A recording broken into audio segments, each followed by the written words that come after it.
This is the Dan Le Batard Show with the Stugotz podcast. Billy, I do not envy the life of fear that follows you with every step you take, but it makes me think of you often. This weekend in South Carolina, a super unusual death. A beach umbrella went caught in the wind, impaled someone, and killed them. Happens more than you'd think.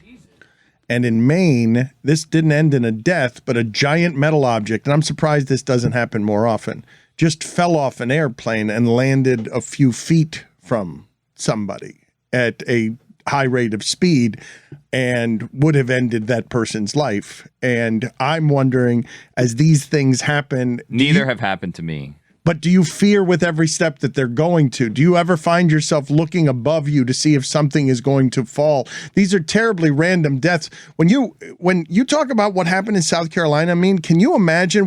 People will laugh. Can you believe a beach umbrella impaled someone? Somebody lost a loved one that way. From one minute to the next, someone was alive and then no longer alive because just a totally random act, which is exactly what would have happened with metal falling from the sky. And I imagine that Billy lives here.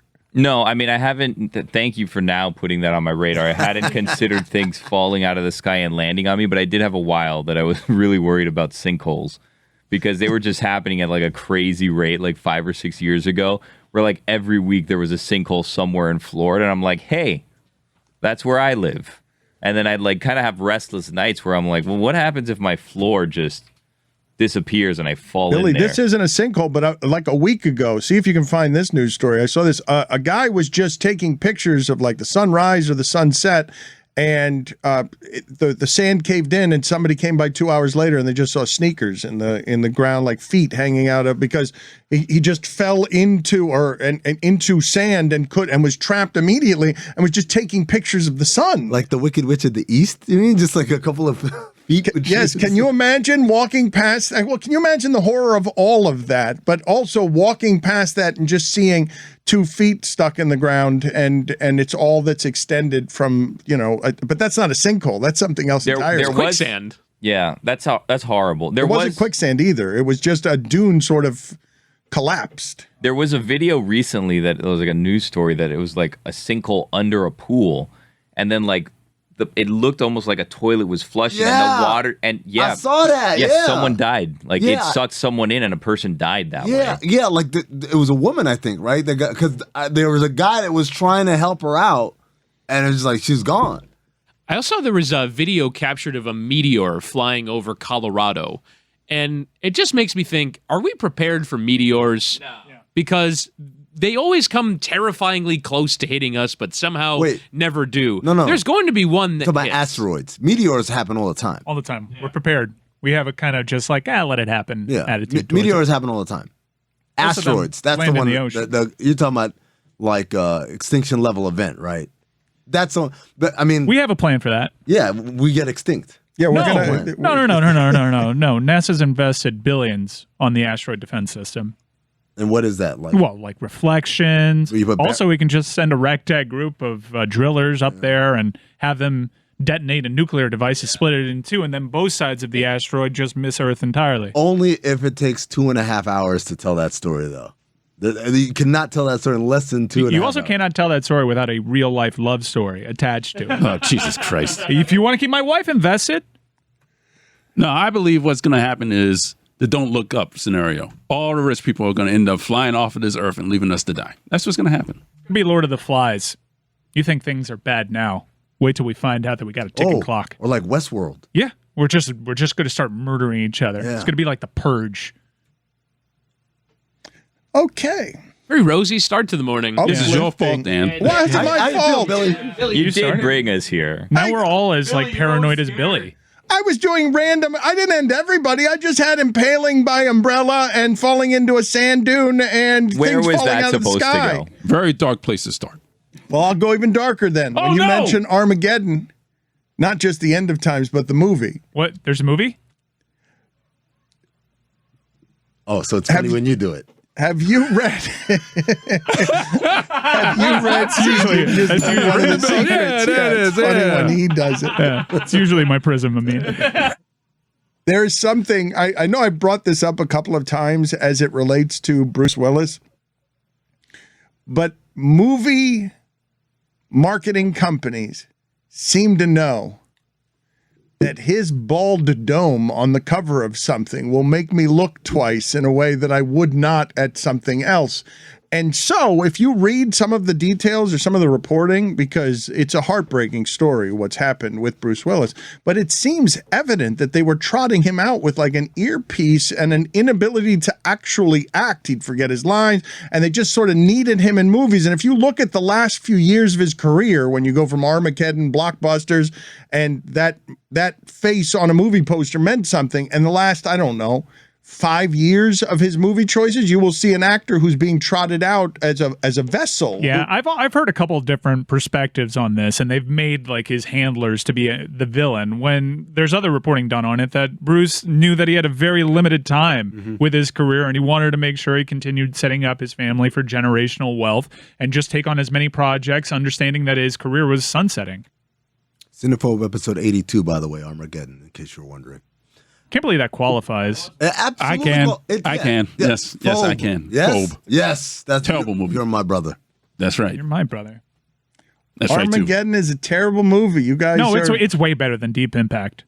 Way better. That's not saying way all that better. much, Yes, it is is. Hold on, Yes, when Mike. it comes to two asteroid destroying the Earth movies, there's one that is, the gold standard, and it's Armageddon. It's the one that doesn't have a black president of the United States, is what you're saying.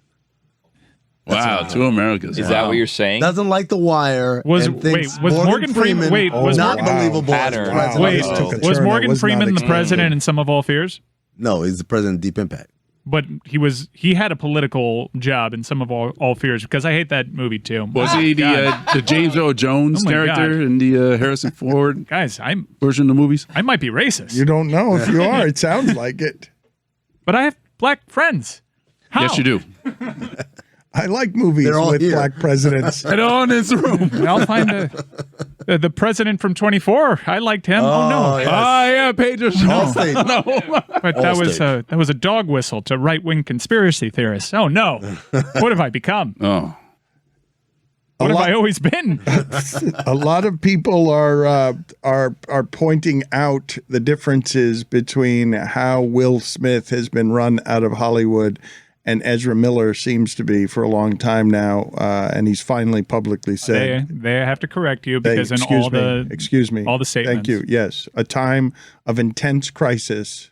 Ezra Miller is being received differently than Will Smith is being received. Will Smith having slapped someone publicly, and Ezra Miller.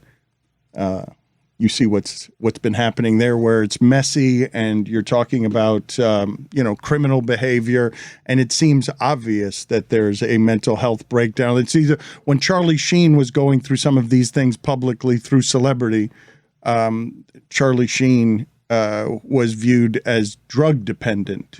Ezra Miller, this is an unusual.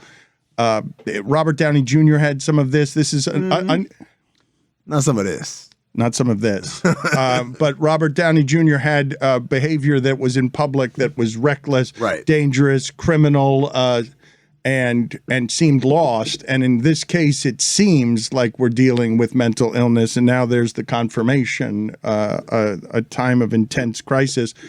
And is this something where you find yourself saying, well, it's not the crime or crimes, it's the fame of the criminal, and whether or not it's done at an awards gala. Yeah, I mean, I think one of the weird things about Ezra Miller is like, how is this guy still free? Like the stuff that's happening. Forget about the kidnapping / cult thing going on. A little R. Kelly action that seems like he's got going on, but it's like some of these assaults. Like, how is he just roaming free? They. Oh, is he? They. Yeah. Didn't you hear the correction the first 3 times it made an appearance here? You're allowed to make the mistake. I'm just here to no, correct you. I This is made how the we learn. mistake. I made the mistake. You're not allowed to make the mistake 3 times after the mistake has been corrected in the 3 minutes previous. Steve Martin was also a prop comic. Ezra Miller seems to be doing things that would land even a celebrity behind bars, and yet Ezra Miller continues to roam free, and that is confusing, to say the least.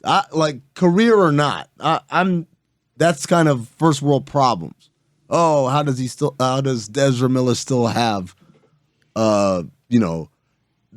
the Flash movie still? Why is it still on the line, right? Particularly given what Mike Schur told us, which is during this time of merger, Discovery has the ability to write off things as losses, and by just not having them ever see the light of day. Why wouldn't that one be the one that was shelved? I don't know.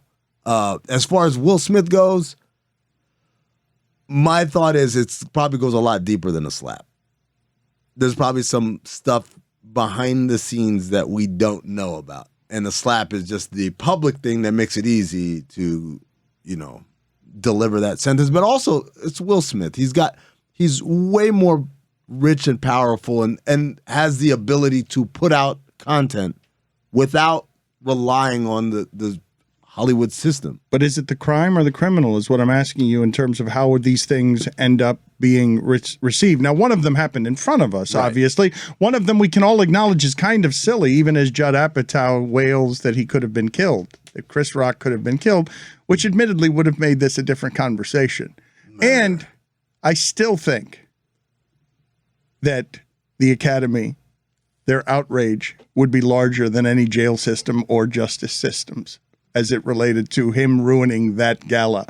But the video is shocking. Mm-hmm. We don't have any of that or much of that with Ezra Miller. And so I do believe that ends up being part of the disconnect. But many people are making the link of this is the difference between how a white person is treated and how a black person is treated. I think there are a number of other mitigating factors there. But a black person committing violence at the gala did make a whole lot of Academy members clutch some pearls. There were also reports on what exactly Warner Brothers was planning to do with this Ezra Miller situation, and one of them was just put out a statement, not allow any press follow-ups, and continue hoping that Ezra Miller does not get in trouble along the way. There was also a plan to scrap the film entirely. It seems as though they've settled on this. Let's try to get Ezra Miller help, and let's hope that nothing else happens so we can put this movie out, because naturally, you would assume that they actually believe in this film. Otherwise, they would have scrapped it because they've shown a proclivity to scrap these projects in an effort to save money. They think highly of this project, and a lot of fans are excited to see it. Ezra Miller was a popular actor with regards to his portrayal of the Flash. People are excited to actually... Yeah, I'm sorry. Thank you very much. Michael Keaton was reprising his role as Bruce Wayne in this film. We had already seen one example of that being scrapped altogether with Batgirl. So there was excitement for this Ezra Miller vehicle. So they're going to push through. But I don't trust Ezra Miller to not get in trouble. It has been a years-long saga around Ezra Miller. And each story gets crazier than the last. He has been charged with felonies. Hey, dang it. Oh, it's when the correction happens 2 seconds later. Oh, then there's a problem when it's 2 seconds later. It's difficult. That's what I was trying to say, but apparently I'm a demon. You're not a demon. I'm a demon. We're all trying to learn and get better. It feels good to correct somebody. And it's also, oh my God, it feels great. It feels fantastic, especially with this shit. Put it on the poll, Guillermo, at Le Batard Show. Using Ezra Miller, I thought I was safe. That's how I tried to do it. That's interesting that would happen as art to our show that way. And it was fun to correct Amin on it. I had no fun. It was zero fun. It was being fun for Amin to correct you on it. Yes, God. On the other side, it was fun. Billy, can you tell me what it is that made you ask or wonder whether replay is a good evolution or a bad evolution in sports? I think it's ruining careers.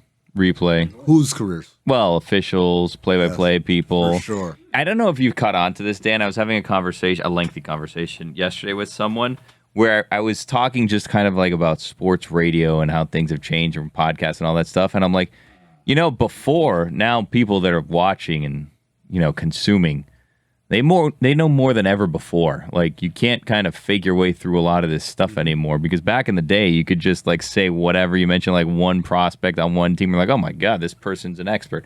And now every Tom, Dick, and Harry knows more than everybody else that's on radio, podcasts, whatever, right? So yesterday, I was watching, and I'm by watching, I mean I saw it on Twitter because I'm not going to watch 3 hours of a Yankees game. But there was a Yankees game and where Anthony Rizzo leaned into a pitch, right?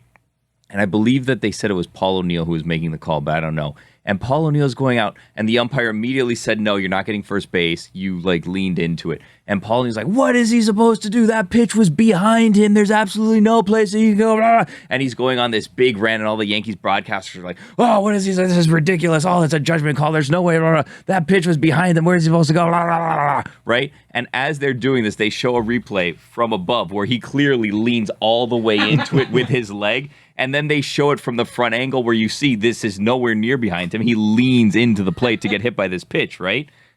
And then there's just dead silence. They don't correct that it was ever behind him. Just dead silence. And they go, that's a judgment call. And then just keep going.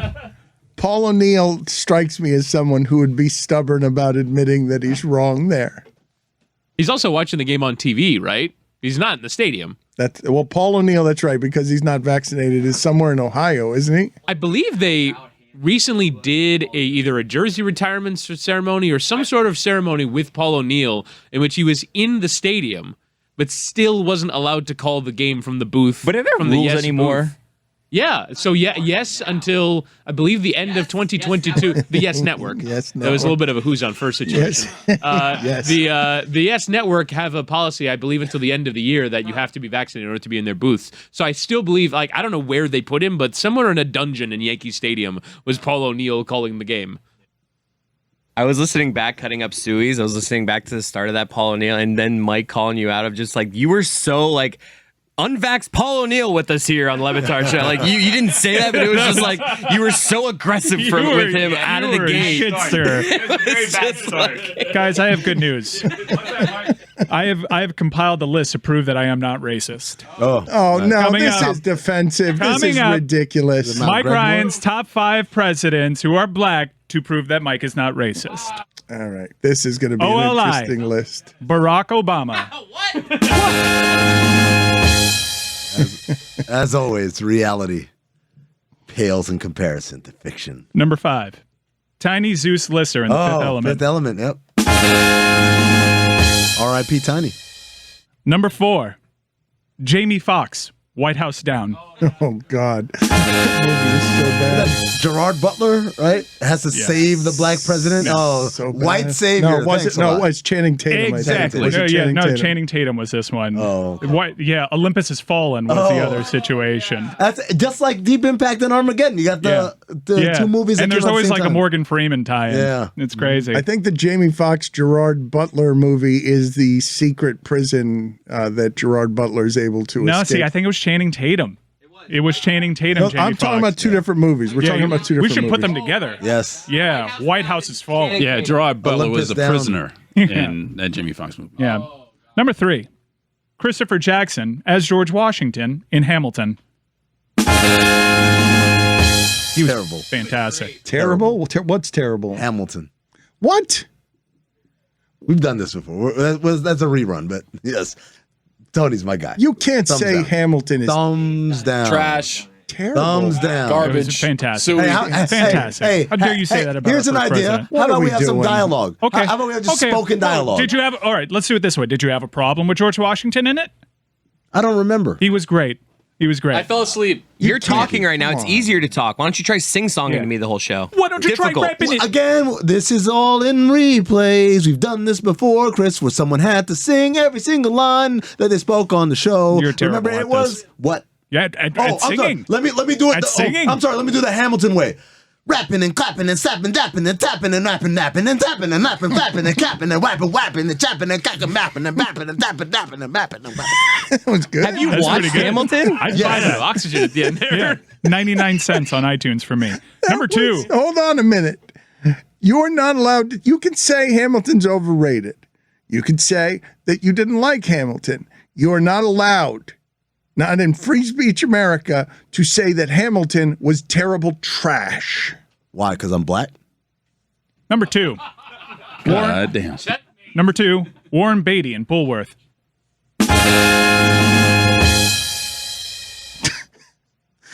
And number 1, Chris Paul. And it's Mike's top 5 presidents to prove he is not racist. Stugotz here for my friends over at Simply Safe. Home security isn't a game. No, it's not, but a lot of companies act like it is, trying to upsell and overcharge you every chance they get. This is why I use and trust Simply Safe Home Security. They are different. Simply Safe is advanced technology that puts the safety of me and my family first. Easy to set up. If I can do it, anyone can. There are no long-term contracts, no hidden fees, and the peace of mind that I get with Simply Safe Home Security is second to none. Simply Safe monitoring agents truly care about your well-being and are highly trained to help you keep calm and safe during stressful situations, staying on the line with you until help arrives. How about that? For caring and peace of mind. Customize the perfect system for your home in just a few minutes at simplysafe.com/DLB. Go today and claim a free indoor security camera plus 20% off with interactive monitoring. That's simplysafe.com/DLB. There's no safe like Simply Safe. Dan Le Batard. What did Stugotz just text you, Mike? While Bob Costas was talking very eloquently about the things that are producing anxiety in America and beyond, what did he text you? Yeah, during your enlightened conversation, I got a text from Stugotz that said Todd Gurley Ravens, to which we all had to search for what he meant because there's no report saying that Todd Gurley signed with the Ravens. He was just texting me about a visit Todd Gurley is presently having with the Baltimore Ravens. According to Adam Schefter, I think it's a 1-year deal now, Mike. So he gets a chance to prove himself again. Right? It's a big deal, Mike. Todd Gurley to the 1 year Ravens. Prove it. I love a 1 year. A 1 year prove it deal. Stugotz. It's just so he says it was Adam Schefter. So I look at Adam Schefter's Twitter account, couldn't find anything. Jess went and tracked down the tweet. Here are the red flags on this account. 1, the handle Spots Centra. But you realize you can read that very, very quickly and think it's. Mistake number 1. Mistake number 2. There was no check mark. It was that thing that people do to try and fool people of the white circle that kind of looks like the check mark, but is not. Sign number 3, the avatar. It's the SportsCenter logo, but in fairly sizable print above it is the word not. All the red flags, and yet Stugotz is still going. Todd Gurley, Ravens, buddy. This is the Dan Le Batard Show with the Stugotz. We're presented by DraftKings Sportsbook, an official sports betting partner of the NFL. Download the DraftKings Sportsbook app today and use code DAN for a special offer when you sign up. That's code DAN only at DraftKings Sportsbook. We're getting complaints via YouTube. Athletes so much better now. Le Batard can't play 80-plus game seasons. Less contact from defenses. Playing less defense in general. Hustling less for 50-50 balls. Playing less physical style. On the perimeter more than in the trenches. Playing post, etc. Basketball, football, baseball fans who really thinks these athletes are getting stronger and better? You think Jokic is much different than Bird? LeBron from Magic? You all really see a difference? He's that guy. I mean, what can you tell us about defense in the 80s and 90s? Wildly overrated. Wildly overrated. The defensive principles that they used because of the rules at the time didn't allow you to help defense as much. So if, Mike has the ball and I'm guarding Dan, but I want to help out on defending Mike, I can either go double and trap immediately or I got to stay next to Dan. I can't do what NBA defenses do now, which is have a guy just stand in the middle and fake like he's going to, go over and not actually go. Second of all, it felt like there wasn't a whole lot of game planning. This is one of my most famous examples. Me and Zach were watching Knicks Pacers, the game where Reggie Miller scored 25 points in the fourth quarter, right? It was on TV, and we were all doing our radio show, and we're like, oh, this is on TV. And we're watching. And so, at this point, Reggie probably has 14 points in the fourth quarter of a playoff game. and the Knicks haven't figured out, like, maybe we should pay attention to him. The Knicks. Against Pat Riley? Is that a Pat Riley coach The mighty Pat Riley coach, New York Knicks, tough defense, 90s, baby. We don't let anything go. And I saw with my own two eyes Antonio Davis bringing the ball up. And the guy, I think it was Charles Smith, saying, like, I know Reggie has 16 points in the quarter, but that's Antonio Davis dribbling a basketball. I must help on that. Leaving Reggie Miller wide open, doubling on Dale Davis on post-ups, even though he's being guarded by Anthony Mason. Like, it was insanity watching this. I'm like, how is this? This is the defense of the time that everyone's holding up? So what people say, oh, defense was tougher back then, they're literally talking about one element. They're talking about hand checking. Yes, you could hand check. Well, it's physical. It's not just hand checking. It's also physical basketball. Hand checking and the fact that certain fouls that today are considered to be like flagrant and out of the bounds of play, back then were just regular fouls. But other than those two elements, a lot of it was very rudimentary. It's like Stone Age out there, man. I don't know what happens to the eye across generations or the memory across generations, because I've told you ESPN Classic is the great myth destroyers. You will laugh at 80s basketball watching the defense and the lack of speed. You will be able to see it if you're simply watching video side by side 40 years apart. You will see it for yourself that this is laughable defensively compared to what it is that they do today, not hustling for 50-50 balls in today's sport. But the place that you'll see the greatest example of it, to me, on where you're like, whoa, was Chris Evert and Martina Navratilova playing tennis versus what tennis is now. Yeah. Where it's not patty cake. It's not patty cake baseline to baseline. Let me loop it over here. Everyone is sort of Drew Brees in sports, where it's just like we're going for accuracy and efficiency, but no one's got a howitzer. No one's got the Patrick Mahomes arm where you're like, oh my God, that's different than anything I've seen. The power in tennis today compared to what it was in the 90s and even in the time that you're describing, it has been amplified tenfold. Now, some unranked players have serves that would blow your mind. That would be the talk of the circuit back then. That has been incredible to see. It's also made for a much lesser product to view. That's what because you don't have these long rallies, and it's really difficult sometimes to just watch an ace fest and these specialists out there with just these huge hammer serves.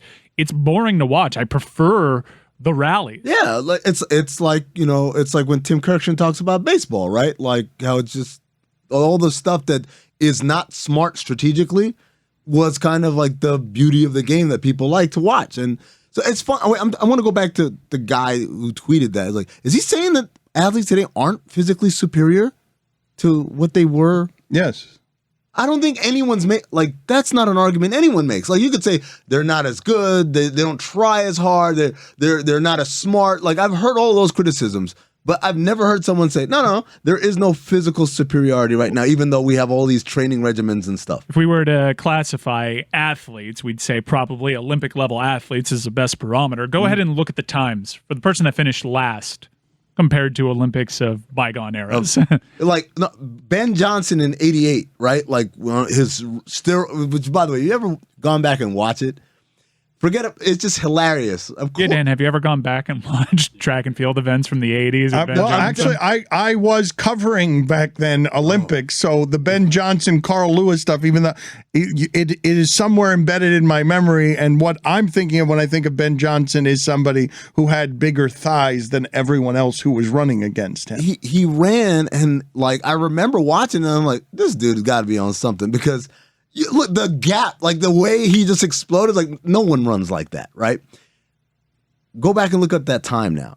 I don't think that time makes the final heat of the Olympic, of the 100-meter dash. It's not a coincidence that every time you watch the Olympic broadcast, they have the Olympic record and world record there, and it was set very recently. In almost every Olympics, you see that record get broken. We are just putting new high water marks when it comes to athleticism every year. This is not an insult on the athletes of bygone eras. They were doing it's always taken as such, though. It's always taken as such. It's really not. They maximize what was the sports science of the day, and we've just kept pushing that to new limits. Well, that's the thing, right? Is that you have human evolution plus the resources dedicated not only to improving physical performance, but also strategic, how runners start off the blocks, how defenses operate, advanced scouting, all these things that have pumped billions of dollars to improve performance. But I think to Mike's point, I think people feel better about what happened back then because there was a more entertaining product as a result. And that depending on the sport. Right, depending on the sport, right? So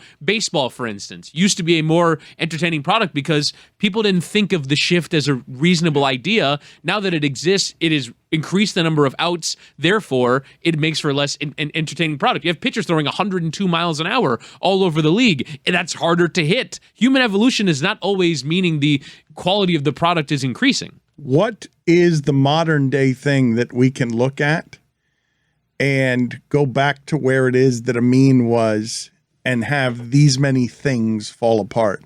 That's genius Pat Riley trying to defend Reggie Miller, taking shots that at the time only Reggie Miller could make, not figuring out that he's got to guard Reggie Miller, not Antonio Davis.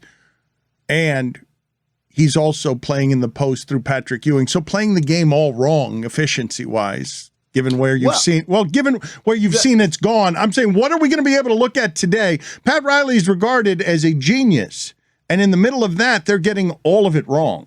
Right. So I would say playing through Patrick wasn't playing the wrong way, quote unquote, because it was an efficient shot. I always say, like, when we talk about post, what I meant is compared to how we play right now. Right? They went statistically for the worst shot, which is a guarded one around the rim that is contested. There were mid-range jumpers all over the place. Right. The game was being played inefficiently by a guy that's a genius that you said didn't look like he had a game plan defensively and is playing the sport all wrong. Now that we can look back at where the three-point line has changed everything. This is what I would say as far as them offensively. I think in general, it can be an inefficient strategy, but when you're talking about, I have Patrick Ewing, it ceases to be inefficient. Much like in general, my player shooting from 40 feet, bad shot, but if that player is Steph Curry, we're like, okay, well, that's an exception. So I think oftentimes when we talk about post-ups being bad shots, or, it's bad for who's doing it, right?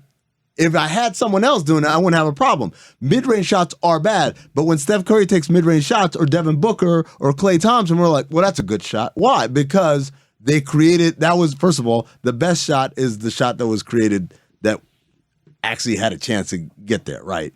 It wasn't blocked, it didn't turn it over, and you weren't smothered or whatever. But then, depending on who's taking the shot, that's the important thing. When we talk about the importance of shooting threes in basketball, it's not because, just let's get threes up there. Really, what we're talking about is role players. What we're talking about is PJ Tucker, Caleb Martin, you guys stay out of the way so that Jimmy Butler can operate anywhere on the floor. And if you stand over there at the three-point line, then your defender either has to stay with you or has to cross great distances to close the gap over there. And then if the ball goes back out, he's got to cross all the way back out. That's a long way to go.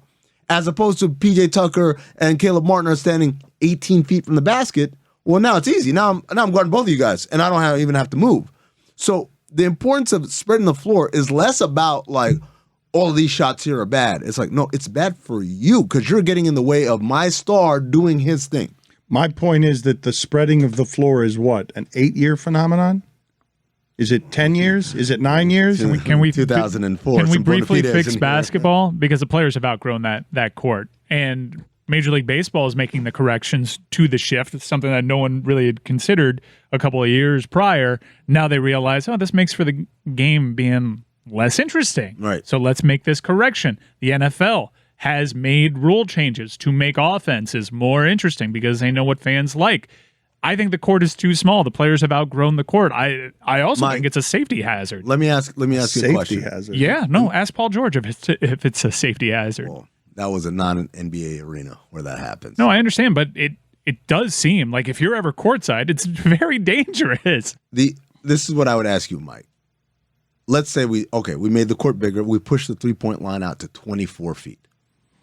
Do you think one or two things would happen, right? According to that, either A, because the three-point line is out further, it discourages three-pointers, and so it brings back people trying to shoot from other parts of the floor.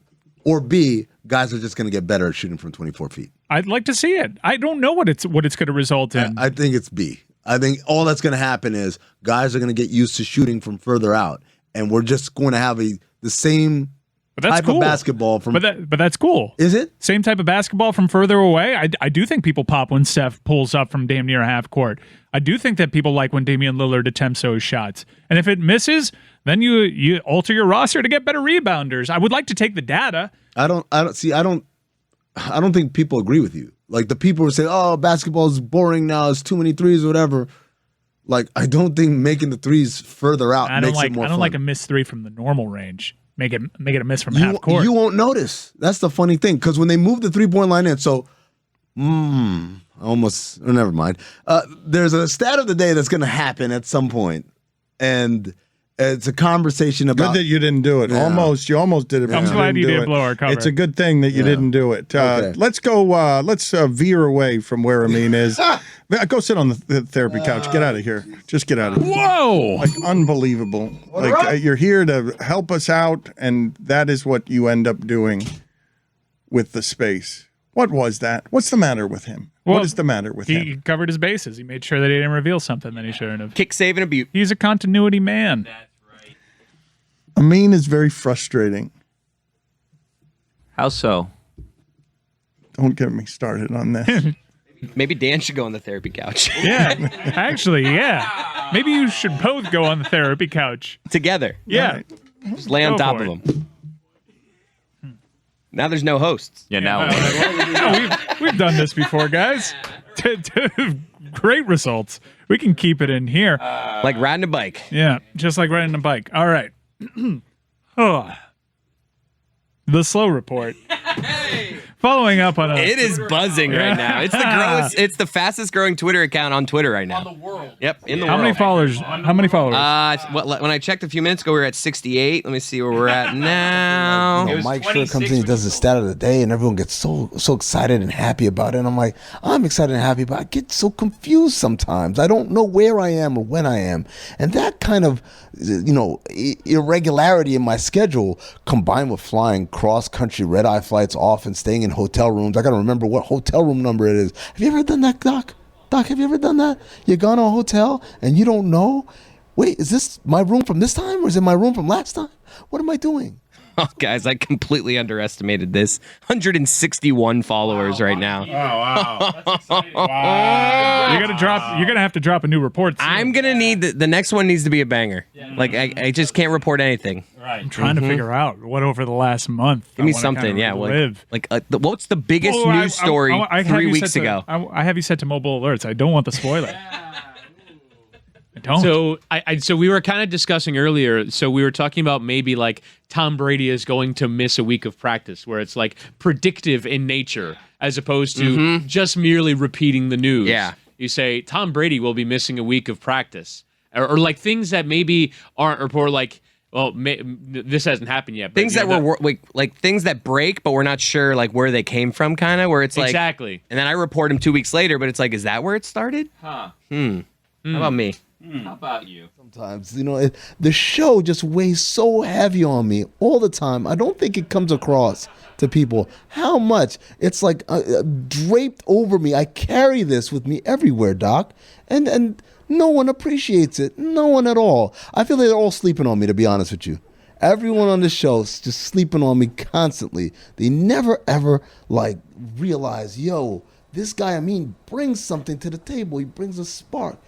And I don't know what to do. Sometimes I just want to scream out, but I feel like I'm being smothered sometimes. The burden of carrying these guys all the time, carrying them, and it's just Stugotz usually that's the weight, and that's enough to have that draped on my shoulders at every moment. And then everyone figures out, the funny thing to do is just everyone be Stugotz. Everyone annoy Dan. If you annoy Dan, that's always a success. It's a winning formula. But what ends up happening at the end, Doc? Dan goes home annoyed. What do you think is going to happen in that spot? if you're always annoying him, you're doing the wrong thing, and the wrong thing is always funny. But Dan has to be the straight man. But like, what if you then break something like Phil Mickelson is going to be going to live? Oh, that's a good one. You know, like just things that you don't necessarily like. I don't want like Adam Schefter reports or Ian Rapport. Just things that happened, and then we all sort of react after the fact. Oh, like, you mentioned live. Have you seen what's happening today? Tiger Woods hopped on the private bird. They are having the live meeting inside the PGA, and rumors are that the Netflix cameras are rolling because you know they're doing everybody's doing their version of Drive to Survive. Tiger Woods is coming in to be a leader and make a decision because right now a huge, massive civil war is brewing inside of golf. So I was sort of unclear as to what that civil war was, though. Is it like Tiger Woods showing up to be like, PGA Tour, we need to be better? Or is it to yell at the other PGA Tour players, hey, be better, stop taking the shit from Live because, you know, like you're enticed by these offers? The show holds me back. The show holds me back. I could be a talent. I could be a leader here. They just have me in the back of the back row. You know, so many people. Whitty's here now. Jess is here now. I could be a front row guy. A fry. Fry? Did someone say fry? On a salad.